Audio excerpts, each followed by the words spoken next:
அனைவருக்கும் வணக்கங்க. முழங்கால் வலி அதுக்கு ஒரு சிம்பிளான ஒரு 3 டிப்ஸ் கொடுங்க டாக்டர் அப்படின்னு கேட்டிங்கன்னா, முதல்லங்க முழங்கால் வலி அப்படிங்கிறது வந்து பார்த்திங்கன்னா, இள வயதிற்கு ஜவ்வு கிழிதல், விளையாட்டு காயங்கள், ஒரு ஸ்ப்ரெயின் நடக்கிறப்ப அதிகமாக நடக்கிறோம் அது மாதிரி வரலாம். வயதானவர்களுக்கு முழங்கால் மூட்டு தேய்மானத்தால் வரும். இந்த முழங்கால் வலி அப்படின்னு பார்க்குறப்ப என்ன காரணத்தால் வந்திருந்தாலும் அதற்கு ஒரு எளிய வழிமுறைகள்ன்ற ஒரு 3 வழிமுறைகள் என்னென்னா, முதல் வழிமுறை முழங்கால் வலி. முழங்கால் வலி எப்போ அதிகமாகும்? நடக்கிறப்ப அதிகமாகும்.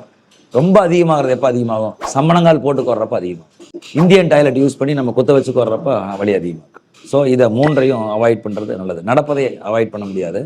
பட் நடப்பது வந்து நம்ம வந்து படிக்கட்டி ஏறி இறங்குவதை கொஞ்சம் குறைத்து கொள்ள வேண்டும்.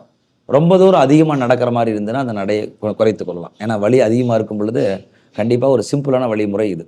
2வது வழிமுறை சம்மணங்கால் போடுறதை குத்த வச்சு கொள்வதையும் குறைத்து கொள்வதுங்கிறது வந்து ரொம்ப முக்கியமான ஒரு பார்ட். ஏன்னா சம்மணங்கால் போடும் பொழுதும் குத்த வைத்து கோரும் பொழுதும் முழங்காலுடைய அந்த ப்ரெஷர் அழுத்தம் இருக்குது பார்த்தீங்களா, ஒரு இடத்துல வலி இருக்குது, அதை பிடிச்சி அமுத்திட்டே இருந்தால் வலி அதிகமாக இருக்குமா? அதே போல தான் அந்த முழங்கால் வலி இருக்கிறப்ப சம்மணங்கால் போடுவதும் குத்த வைத்து கோருவதும் அதை 3 மடங்கு பிடிச்சி அழுத்துறோம்.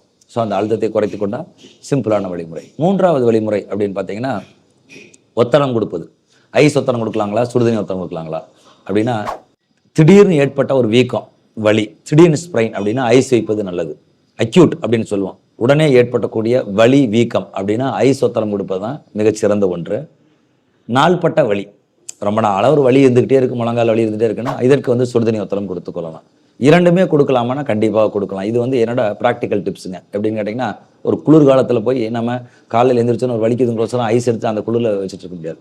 அப்போ நம்ம வந்து ஒரு சுடுதண்ணி ஒத்தடம் அந்த கிளைமேட்டுக்கு தகுந்த மாதிரி நம்ம சுடுதண்ணி ஒத்தடம் கொடுத்துக்கணும்னா கொஞ்சம் இதமாக இருக்கும்.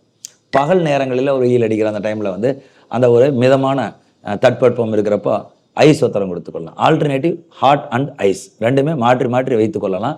முக்கியமான இந்த திடீர்னு ஏற்படக்கூடிய அக்யூட் பெயின், வீக்கத்தோட வலி, திடீர்னு வலி அதிகமாக இருக்குது, நடந்துட்டு இருந்தோம் நல்லா இருந்து காலையில் எழுந்து பார்த்தோன்னா ரொம்ப வலிக்குது, கொஞ்சம் லைட்டாக வீங்கின மாதிரி தெரியுது அப்படிங்கிறப்ப அந்த நேரத்தில் ஐஸ் மட்டும்தான் கொடுக்கணும், சுடுதண்ணி ஒத்தடம் கொடுக்கக்கூடாது. இதை மட்டும் தெரிந்து கொள்ளணும். ஸோ முழங்கால் வலினா சிம்பிளான வழிமுறைகளே நம்ம சரி பண்ண முடியும். இதுலேயே வந்து கிட்டத்தட்ட ஒரு 70% வலி குறைந்து விடும். இதற்கு மேல் வலி தொடர்ச்சியாக இருந்தது, ஒரு வாரம் 10 நாளாக இருந்துகிட்டே இருக்குது, இதெல்லாம் இந்த வழிமுறைகள் பின்பற்றியும் வலி இருந்து கொண்டே இருக்கிறது அப்படின்னா கண்டிப்பாக உங்கள் எலும்புமுறை அர்த்தமானதாங்க.